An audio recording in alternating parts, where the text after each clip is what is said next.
For most of my life, I thought percolators were a piece of forgotten technology. They had enjoyed their day in the sun. Like so many other things, they had eventually been replaced by something newer, something faster, something more convenient. And like most people, I really never gave it another thought. Then, not too long ago, I started noticing them everywhere.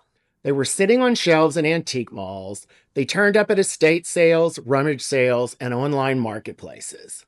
At first, I hardly noticed them, but after a while, I found myself asking a simple question. Why would anybody want coffee from one of those old things? Aren't they antiquated technology? Aren't they hard to use? And don't they make terrible coffee? As it turns out, I had it completely backwards.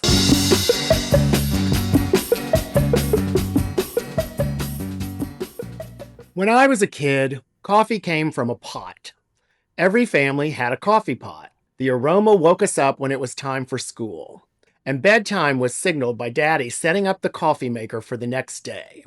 There really wasn't much of a choice. If you wanted coffee, you made a pot. Nowadays, we tend to make coffee a cup at a time or grab it on the run, made by someone else. But this morning, I'd like to invite you to slow down with me. Let's enjoy a really good cup of coffee made here at home the way our grandparents did. Over the next several episodes, we'll explore the history, restoration, care, and surprisingly good coffee made by one of the true icons of the American home, the humble percolator. So, how did I go from believing percolators belonged in museums to restoring them, selling them, and using them almost every day? The truth is, I came by that opinion honestly. Miss Helen was our next door neighbor when I was a child. I remember she had a Corningware percolator just like those. Sometimes Mama and I would go over so I could play with her son while Mama visited with Miss Helen. And Mama always brought her own cup of coffee. When the cup was empty, it was time to go. Miss Helen always offered to refill it, and Mama never accepted. We needed to get home to tend to the laundry or wash the dishes or whatever was on the agenda. And as soon as we got home, Mama refilled her cup. One time I asked, Mama, if you're going to have more coffee, why didn't we just stay at Miss Helen's?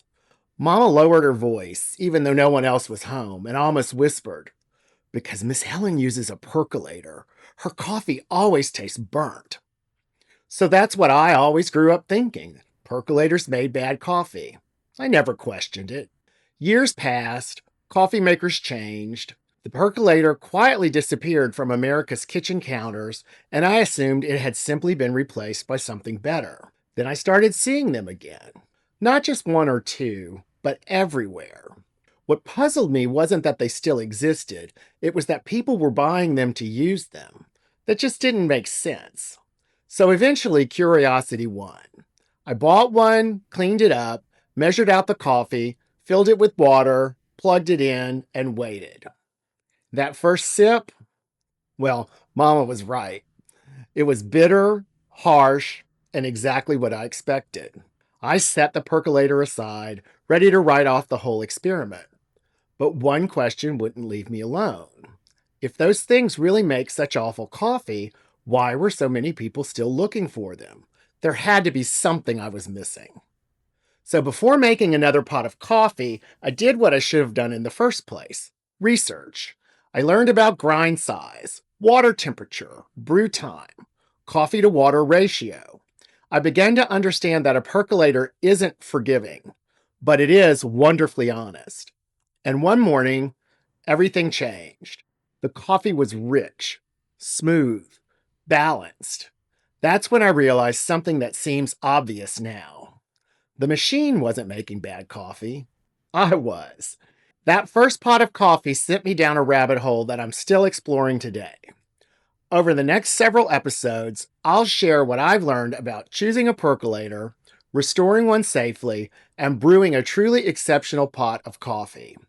And along the way, we'll discover how this humble little appliance earned its place as one of the true icons of the American home. But before I make another pot, this series isn't just about my memories. I'd like to include yours too. So I've posted a quick poll over on the community tab, and I'd love to know how you get your coffee today And over the next few episodes, we'll compare modern morning routines to the ones many of us grew up with.